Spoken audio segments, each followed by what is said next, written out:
Assalamualaikum warahmatullahi wabarakatuh. Izin memperkenalkan diri, nama saya Desta Sipal Muhi dari kelompok 6. Saya akan memaparkan hasil diskusi dari kelompok kami. Yang pertama yaitu tentang manajemen lintas budaya. Manajemen lintas budaya adalah ilmu dan praktik yang mempelajari bagaimana budaya memengaruhi perilaku dan praktik manajemen dalam organisasi yang terdiri dari berbagai latar belakang budaya. Tujuannya adalah untuk memahami, mengelola, dan meningkatkan interaksi serta kerjasama antara karyawan, pelanggan, dan mitra dari budaya yang berbeda, agar kinerja organisasi lebih efektif di lingkungan global. Manajemen ini juga berfungsi sebagai alat komunikasi untuk mengatasi perbedaan budaya dan membentuk budaya baru dalam kelompok multikultural. Selanjutnya yaitu ada dimensi budaya. Individualisme versus kolektivisme. Penjelasannya yaitu dimensi ini menggambarkan apakah anggota masyarakat cenderung fokus pada kepentingan individu atau kepentingan kelompok. Jawabannya yaitu individualisme menekankan pada kebebasan dan hak-hak individu. Kolektivisme menekankan pada kebersamaan dan kepentingan komunitas. Power distance atau jarak kekuasaan. Ini mengukur sejauh mana anggota masyarakat menerima dan memahami perbedaan dalam kekuasaan dan otoritas. Tinggi power distance berarti ada penerimaan yang lebih besar terhadap hierarki dan otoritas yang jelas, sedangkan rendah power distance menunjukkan preferensi untuk kesetaraan dan partisipasi demokratis. Selanjutnya ada ketidaksetaraan kekuasaan. Ini merujuk pada distribusi kekuasaan dan pengaruh di antara individu atau kelompok dalam masyarakat. Ketidaksetaraan kekuasaan dapat menyebabkan dominasi oleh segelintir individu atau sekelompok yang dapat mempengaruhi keadilan dan kesejahteraan sosial. Selanjutnya ada kompetisi atau keseimbangan hidup. Ini menunjukkan apakah masyarakat lebih menekankan pada pencapaian pribadi dan kompetisi atau pada keseimbangan dan harmoni dalam kehidupan. Kompetisi cenderung mendorong inovasi dan kemajuan individu, sementara keseimbangan hidup menekankan pada harmoni dan kesejahteraan kolektif. Yang terakhir yaitu ada indulgence versus restraint atau kebahagiaan versus pengendalian. Ini menggambarkan sejauh mana masyarakat mempromosikan kebebasan dan pencarian kesenangan versus sejauh mereka menekankan kontrol dan pengendalian diri. Indulgence menekankan pada kebebasan untuk mengejar kebahagiaan dan kenikmatan hidup, sedangkan restraint menekankan pada pengendalian diri dan penundaan kepuasan. Cukup sekian dari saya. Selanjutnya saya serahkan kepada teman saya. Assalamualaikum warahmatullahi wabarakatuh. Baik, untuk materi berikutnya, budaya organisasi adalah kumpulan nilai, norma, dan keyakinan yang dianut oleh anggota organisasi. Budaya ini juga mempengaruhi cara karyawan berperilaku dan berinteraksi satu sama lain serta dengan manajemen. Budaya yang positif dapat mendorong perilaku yang mendukung tujuan organisasi seperti kolaborasi, inovasi, dan komunikasi terbuka. Hal ini juga dapat meningkatkan motivasi karyawan karena mereka merasa dihargai dan didukung dalam pekerjaan mereka. Selain itu, budaya yang positif juga dapat meningkatkan kepuasan kerja dan loyalitas karyawan terhadap organisasi, yang pada akhirnya akan berdampak pada peningkatan kinerja keseluruhan.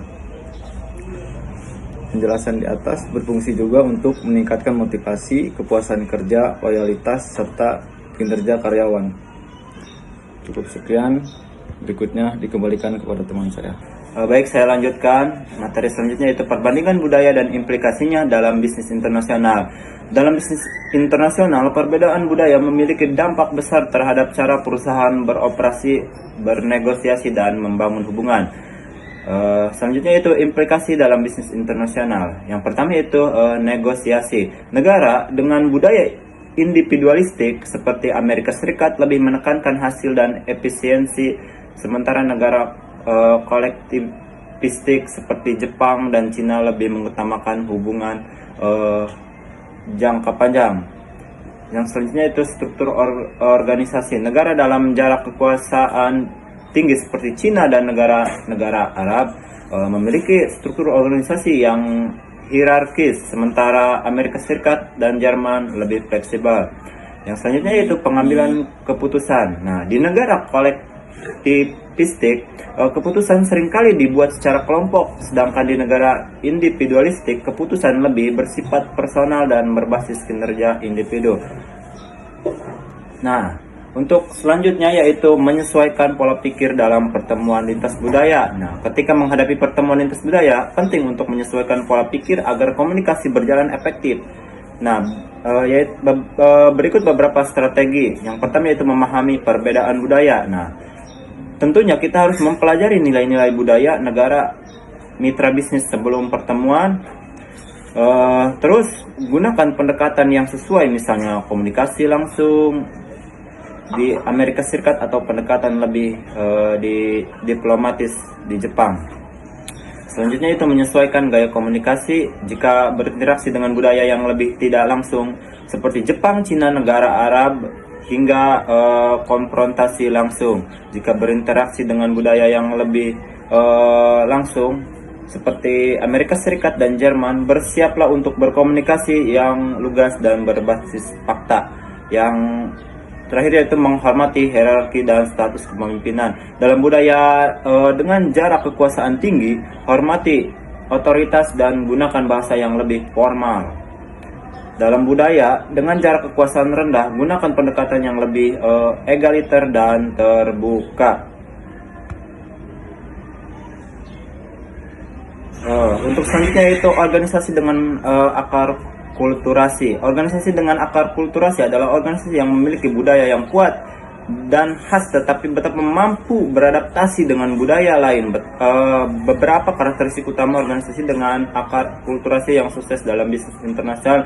Yang pertama, fleksibilitas dan adaptasi. Organisasi mampu menyesuaikan praktik bisnis dengan budaya lokal tanpa kehilangan identitas inti. Yang selanjutnya itu keberagaman dalam kepemimpinan. Pemimpin memahami berbagai perspektif budaya dan mampu mengelola tim multikulturasi. Yang terakhir itu strategi integrasi budaya. Ya, organisasi membangun kebijakan yang mendukung keberagaman dan inklusivitas. Nah, jadi kesimpulannya yaitu perbedaan budaya memiliki dampak besar dalam bisnis internasional, mulai dari negosiasi hingga pengambilan keputusan untuk sukses dalam lingkungan lintas budaya. Perusahaan dan individu perlu menyesuaikan pola pikir, memahami hierarki kepemimpinan, dan membangun hubungan yang sesuai dengan norma budaya setempat. Organisasi dengan akar kulturasi yang kuat dapat menjadi lebih adaptif dan kompetitif dalam pasar global. Nah, mungkin itu saja yang bisa kelompok kami sampaikan. Kurang dan lebihnya mohon maaf. Wabillahi taufiq wal hidayah. Wassalamualaikum warahmatullahi wabarakatuh.